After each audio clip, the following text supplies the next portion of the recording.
Halo, apa kabar teman-teman marketer dan entrepreneur dimanapun Anda berada? Ketemu lagi dengan saya Rio di sini, dan dalam video kali ini saya akan share tentang temanya adalah 4 pintu masuk calon pembeli. Oke, jadi kita akan bahas tentang 4 pintu masuk calon pembeli, calon klien, calon prospek Anda, dan apapun itu istilahnya kita menyebut mereka. Oke. Nah, jadi pada saat video ini saya bikin ini pas lagi dalam kondisinya bulan puasa. Nah, makanya saya teringat dengan konten yang judulnya 4 pintu ini, 4 pintu masuk calon pembeli.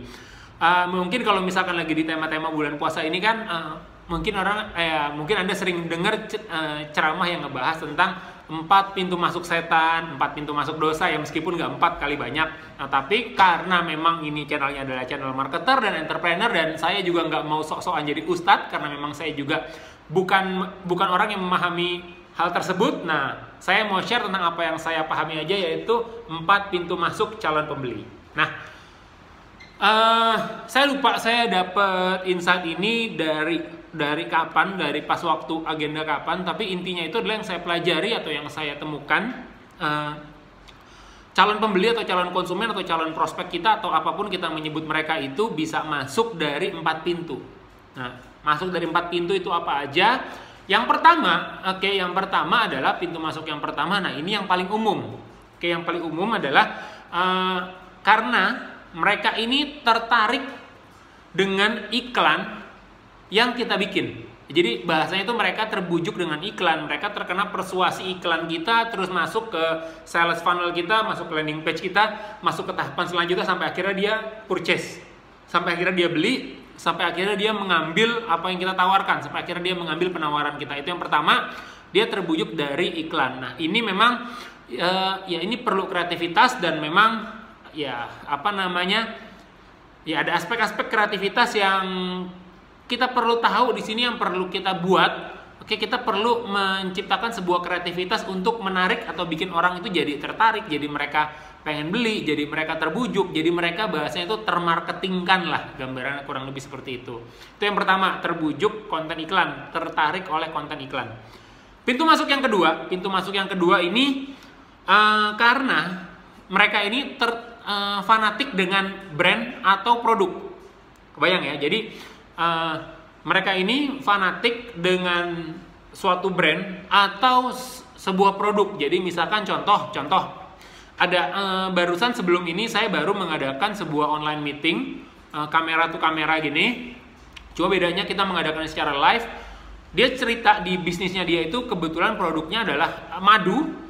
Dan madu ini memang sudah dikenal dari zaman dulu sampai sekarang. Ini adalah sebuah produk yang sangat bisa meningkatkan imunitas. Makanya dalam kondisi hari ini, pas kondisi video ini saya buat, kita nih di Indonesia sedang dalam kondisi wabah COVID. Nah, ini dia cerita, ini omset penjualan di tempat dia ini, penjualan produknya ini gila-gilaan. Karena memang ini produknya ini cukup diyakini bisa meningkatkan imunitas, ya which is itu produknya madu. Atau memang karena suatu brand tertentu. Nah, kalau misalkan orang itu udah fanatik sama produknya ini udah bikin orang tertarik, terus atau memang orang-orang yang kita campaign atau kita iklankan adalah orang-orang yang fanatik dengan sebuah brand, ini caranya mau gimana pun ini istilah kata, ya kita ngiklanin ke dia, kita ngasih promosi entah dalam bentuk ya apapun itu, mau iklan kah, mau nanti dia nyari di sebuah di mesin pencari seperti Google dan lain-lain, ini lebih mudah karena memang yang kita komunikasikan adalah produk. Cuma tantangannya di sini adalah biasanya kalau misalkan sebuah produk tersebut, ini produk ini dia tuh punya distributor, punya reseller, terus punya agent yang cukup banyak. Kita akan bersaing dengan agent-agent yang banyak tadi di sini, di kekuatan brand mereka. Satu sisi kita lebih mudah untuk memasarkannya karena memang brandnya atau memang produknya itu sudah terpercaya. Di satu sisi memang kita perlu berpikir atau kita perlu inisiatif, apa sih yang bisa kita lakukan supaya orang ini lebih milih ngambil dari kita bukan dari orang lain. Lebih milih ngambil dari kita bukan dari official store-nya. Jadi ya banyak hal lah ya yang perlu dipertimbangkan. Contoh misalkan kayak lagi kondisi wabah ini, kemarin saya sempat nyari sebuah produk vitamin C di official store itu, di official store-nya itu kosong. dan ternyata adanya di agent-agent atau di distributor, di reseller-reseller yang ya itu harganya di atas harga wajar sih. Tapi ya udah, memang kondisinya lagi kayak begini, dan ternyata di semua distributor-distributor itu mereka pasang harganya rata-rata mirip-mirip di angka segitu. Ya mungkin dalam kondisi wabah kayak begini pasaran mereka di angka segitu. Itu tadi karena fanatik dengan brand atau produk. Kalau kita ketemu orang-orang kayak gini, udah tinggal kita iklanin aja, tinggal kita campaign, atau tinggal kita bikin artikel-artikel tentang produk ini. Nanti ketika mereka nyari, mereka menemukan artikel kita. Oke. Yang ketiga, pintu masuk calon pembeli atau calon prospek, calon klien dan lain-lain. Ini pintu masuknya adalah dari mesin pencarian. Maksudnya mesin pencarian itu kayak Google. Kalau misalkan di luar negeri itu ada dikenal, ada namanya Bing Ads, terus apalagi ya, AOL itu, Yahoo itu kan di beberapa negara masih dipakai. Nah, salah satu dari mesin pencari. Jadi misalkan yang orang cari ini adalah sebuah produk apa, misalkan yang dia cari misalkan tentang distributor apa, yang dia cari tentang peluang apa misalkan, terus yang dia cari tentang produk A, produk B, produk C. Nah, ini salah satu bisa jadi pintu masuk calon pembeli. Jadi nanti dari mesin pencarian tersebut kita nongol di situ di kata kunci mesin pencari. Ketika mereka cari, di situ ada produk yang kita jual, ada produk yang kita pasarkan, atau apapun yang kita tawarkan kepada mereka yang relevan dengan pencarian mereka. Ini bisa jadi salah satu pintu masuk calon pembeli atau calon klien kita, calon konsumen kita, dan sebagainya. Oke, mereka nyari, diarahkan ke landing page kita, terus mereka menemukan kontak kita kontak-kontakan, dan dari situ tinggal skill kita untuk closing atau skill kita untuk melakukan penjualan. Nah, yang keempat, yang keempat ini pintu masuk yang keempat ini apa ya? Tadi saya lupa. Oh iya, nah ini yang paling menarik. Pintu masuk yang keempat ini adalah dari rekomendasi orang lain. Nah, rekomendasi orang lain ini bentuknya bisa indirect ataupun bisa direct. Maksudnya apa? Kalau yang indirect saya bahas dulu. Yang indirect itu maksudnya rekomendasi langsung. Jadi bisa jadi pada saat saya ketemu Anda, saya bilang sama Anda, lu beli casing handphone yang kayak gini aja nih, ini bagus loh, ini kayak gini. Nah, itu bisa jadi karena rekomendasi yang direct. Atau memang rekomendasi yang indirect. Jadi setelah saya bilang, bro, coba nih lu kalau beli casing handphone cari aja yang merek ini nih. Saya bilang kayak gitu. Terus kemudian dia nyari-nyari review tentang casing ini. Terus dia kemudian nyari di Google atau di YouTube review tentang casing tersebut. Kayak waktu itu saya pernah nyari waktu itu saya nyari keyboard buat iPad. Itu yang saya lakukan adalah pertama saya dapat rekomendasi yang sifatnya direct dari teman saya.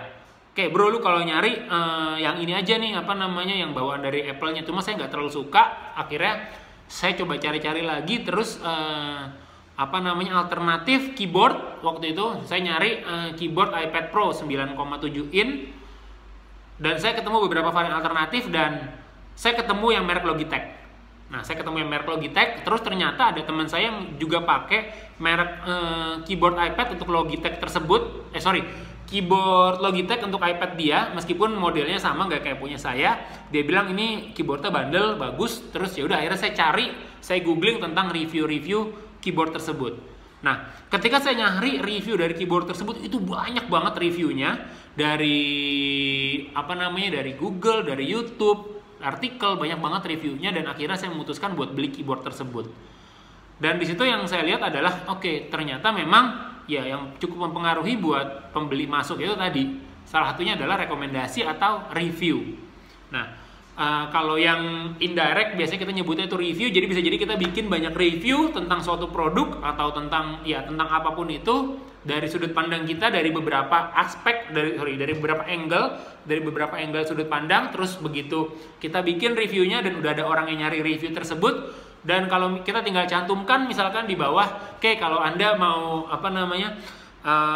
Anda bisa memiliki produk ini atau Anda bisa mengikuti ini, dengan melihat link yang ada di deskripsi di bawah. Gambarannya kurang lebih kayak begitu. Ya, kita bisa tawarkan bonus kepada mereka, kita bisa kasih something giveaway kepada mereka, atau ya apapun itu. Ya enggak pun juga ada kok. Waktu itu saya beli dari link Amazon orang yang bikin review tersebut, karena saya bilang, oh ya udah deh, ini kontennya bermanfaat buat saya, dan ya udah saya support dia dengan saya beli dari linknya dia. Mudah-mudahan nanti dia bisa ngasih review jujur lagi, karena dia udah pakai beberapa produk, dan saya tahu memang dia kan buat bikin review tersebut atau dia buat beli produk-produk yang mau dia review dengan jujur tersebut, ya dia kan juga perlu duit. Ya udah, itu salah satu cara yang saya lakukan untuk mendukung dia supaya dia bisa bikin review yang oke, yang memang memihaknya kepada saya sebagai calon konsumen. Gambarannya kurang lebih seperti itu. Karena memang ya itu, dia bikin beberapa alternatif. Dia bilang kalau kamu orangnya agak teledor, ini cocok buat kamu. Kalau misalkan kamu orangnya apa, dia cocok buat dia cerita kayak gitu. Kalau saya lebih pilih ini karena apa? Akhirnya saya dapat beberapa sudut pandang dari situ. Nah, kurang lebih itu beberapa yang bisa saya share di insight kali ini tentang 4 pintu masuk calon pembeli. Tadi yang pertama itu adalah karena tertarik dengan iklan. Terus yang kedua karena memang dia fanatik dengan suatu brand atau produk. Terus yang ketiga karena dia masuk dari mesin pencari. Yang keempat karena rekomendasi atau review dari orang lain yang merekomendasikan. Oke, mudah-mudahan ini bisa jadi insight buat Anda ketika Anda membuat konten-konten promosi untuk narik traffic masuk ke produk Anda, ke halaman landing page penjualan Anda dan lain-lain. See you dan thank you. Bye-bye.